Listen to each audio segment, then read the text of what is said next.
Korang, tahu tak dekat Johor terdapat yayasan-yayasan diraja Johor? Hari ini, saya nak kongsikan secara ringkas tetapi padat tentang yayasan-yayasan di bawah keluarga diraja Johor. Ini yang memainkan peranan penting dalam membantu rakyat di lapangan, terutama golongan kurang berkemampuan. Untuk makluman korang, di Johor, keprihatinan keluarga diraja Johor bukan sekadar kata-kata, tetapi setiap tindakan dan kurniaan dirasai kesan dan impaknya oleh rakyat.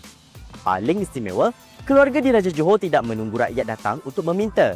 Sebaliknya, mendahului langkah menerusi yayasan-yayasan diraja Johor, mencari rakyat yang memerlukan, seterusnya menghulurkan sumbangan.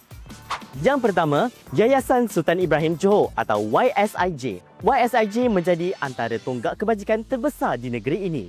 Fokusnya meliputi bantuan perubatan, program kesejahteraan rakyat, bantuan kecemasan dan bencana, sokongan kepada masyarakat rentan. Banyak keluarga kurang berkemampuan menerima bantuan rawatan, rumah dan keperluan asas tanpa birokrasi yang panjang.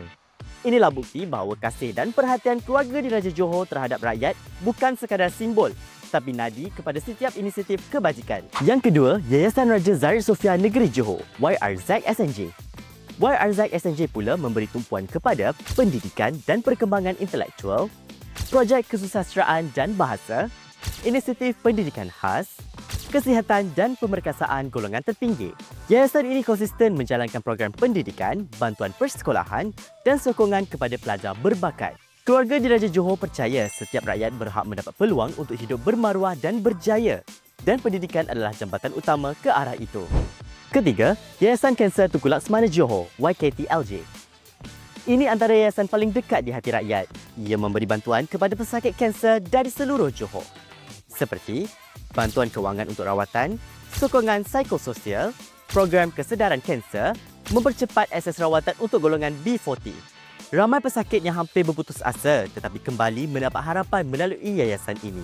Setiap sumbangan, setiap program, setiap kunjungan adalah tanda bahawa tiada rakyat Johor yang dibiarkan berjuang sendirian.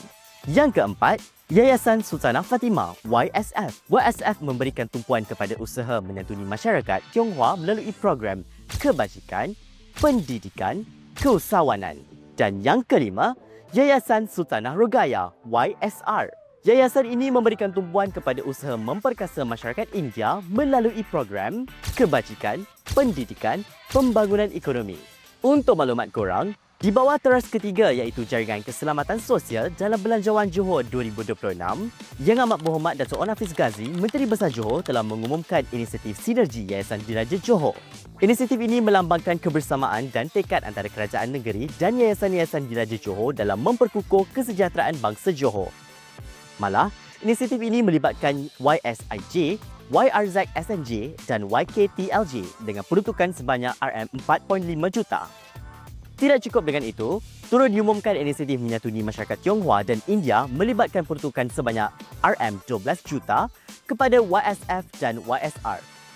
Pendekatan ini menunjukkan bahawa pemerkasaan dan pemberdayaan rakyat berlaku dari dua arah iaitu kerajaan negeri dan keluarga diraja yang bergerak seiring demi kesejahteraan bangsa Johor. Melalui semua yayasan ini, satu perkara jelas iaitu kebajikan rakyat adalah satu keutamaan kerana bagi keluarga diraja Johor, setiap rakyat merupakan keluarga besar bangsa Johor.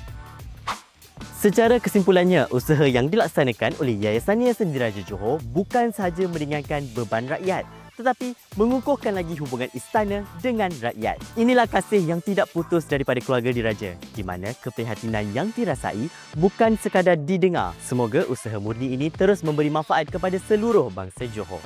Jangan lupa tinggalkan komen untuk tajuk yang korang nak tahu. Maju Johor, agenda kita.